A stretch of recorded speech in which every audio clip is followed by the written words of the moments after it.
Okay, so this is the second part to worksheet 6, question number 18. So Honors Math 3 homework help video for worksheet 6 and then question number 18. Okay, so I don't need to factor it, so that's good.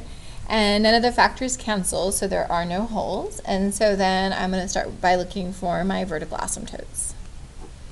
So for my vertical asymptote, I have two denominators here, right? So my first vertical asymptote will be at x equals -3, right? So set that equal to 0, subtract the 3 over. And then x is equal to 1, so x is equal to 1. And so this has a multiplicity of 2, so that's going to do something interesting for us at that vertical asymptote, and we'll see that when we go to graph it. So x equals -3, set that equal to 0, and then x is equal to 1. And then now I have to decide if I'm going to have a horizontal or a vertical. So I am going to have a horizontal asymptote because I have a degree of 3 on top, right? So 1 and then 2, 3, so squared. So 1, 2, 3.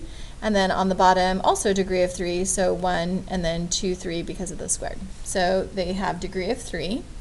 So then I'm going to take the limit as x approaches infinity of my y function. So I'm going to just do y of x, so I don't have to copy that again. And then I'm going to look back at my original function. So I know I'm going to have 2x and then squared, so 2x cubed. So that would be 2 on top. And then on the bottom, I have 1x and then x squared, so x cubed, so 2 over 1. Okay, so one more time, so this is x, and then this is x squared. So this would be 2x and then cubed. So 2x and then x squared, so 2x cubed, plus a bunch of other junk we don't care about. So 2 on top, and then on the bottom I have x, and then times x squared, so x times x squared is x cubed, plus more junk on the bottom. And so really we just care about the x cubed, whose leading coefficient is 1. So then that means I have a horizontal asymptote at y equals 2. And then no holes, right? So no holes, no factor cancels. And so then I want to find my x-intercepts and my y-intercept. So we'll start with my x-intercept. So for my x-intercept, I'm going to let y equals 0.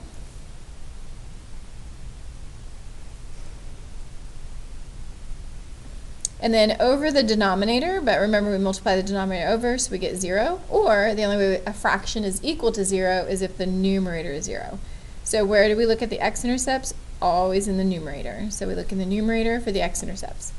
So then I'm just going to split and solve. So 2 can't equal 0, that won't give me an x-intercept. And then right here, I'm going to get x equals -1. And then on this one here, x is equal to 2. And then I'm going to write multiplicity of 2 so that I remember that this one's going to be a bounce, right? So x equals -1, and then x equals 2 with a multiplicity of 2, and I'm going to write that just to remember that I have a bounce. Okay, and the last thing is I want to find my y-intercept. So for my y-intercept, I'm going to let x equals 0, so y equals, and then let x equals 0. So I'll have 0 plus 1, 0 minus 2 squared, and then over 0 plus 3, and then 0 minus 1 squared. So let me go ahead and solve that out. So that will give me 2 times 1, and then -2 squared is 4, and then 3 times -1 squared. So 2 times 4, so I'll have 8 divided by 3, or 8/3.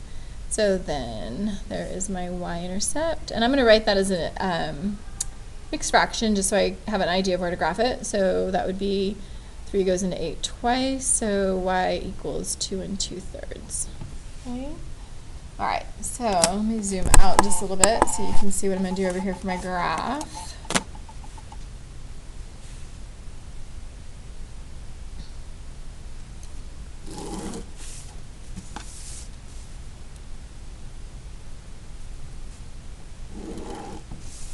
Okay, so I have a vertical asymptote at -3, so that would be right here. So go to the x-axis where it's equal to -3, and then I'm going to draw in a dotted line. And then I also have a vertical asymptote at x equals 1.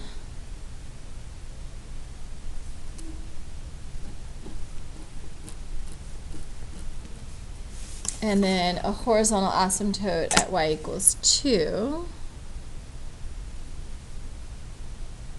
Whoops.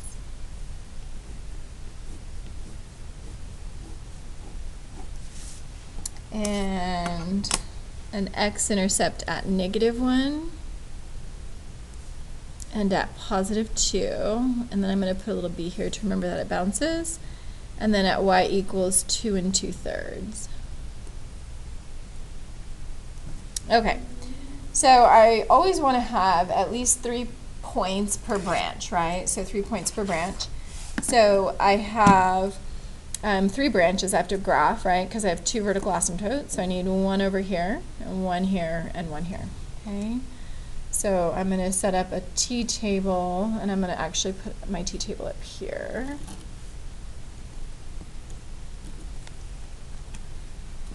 Okay, and then I'm just going to go through, and I'm going to, pick random values of x so that I have something to graph below, right?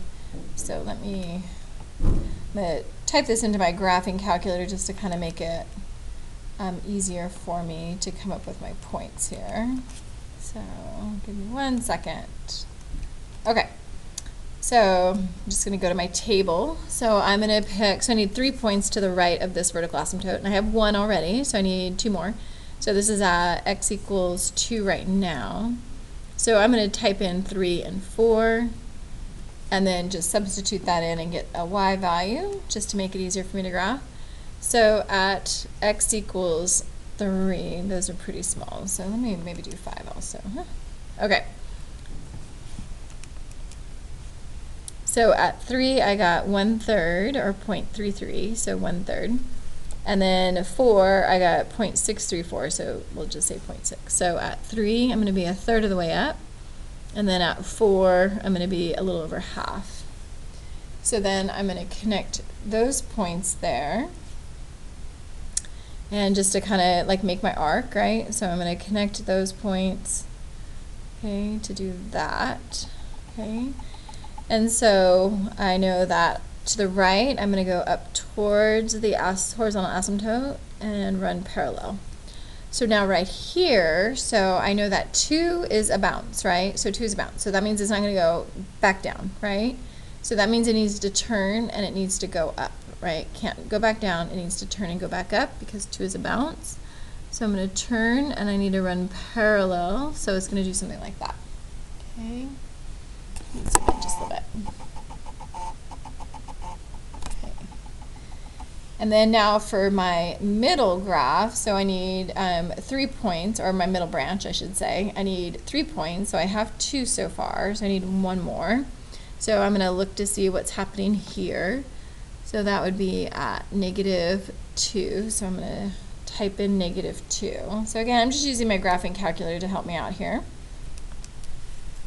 So I get -3.55 or 3.6. So I'm going to go to -2, and then 1, 2, 3, a little bit past halfway. Okay. So for here, so I'm going to make my arc here, and then for my vertical asymptote, so I'm going to go towards it and then run parallel. And then for this one here, so same thing, I'm going to go towards it and run parallel, right? And it's okay that my function is crossing my horizontal asymptote, because remember the definition is as we run towards infinity, that's where it's going to start to flatten out, right? So towards infinity, so over here, that's where the horizontal asymptote matters, not near 0, okay? All right, and then now over here I have nothing, so 1, 2, 3. So I'm going to type in 4, 5, and 6. So -4, -5, -6. So just kind of a cheater way here, right? Just to get my points. So 8.6, 5.4, and 4.4. And so then I'm going to graph those. So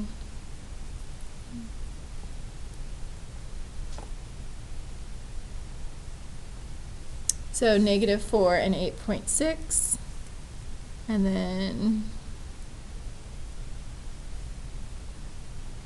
-5, 5.4, and then -6, 4.4.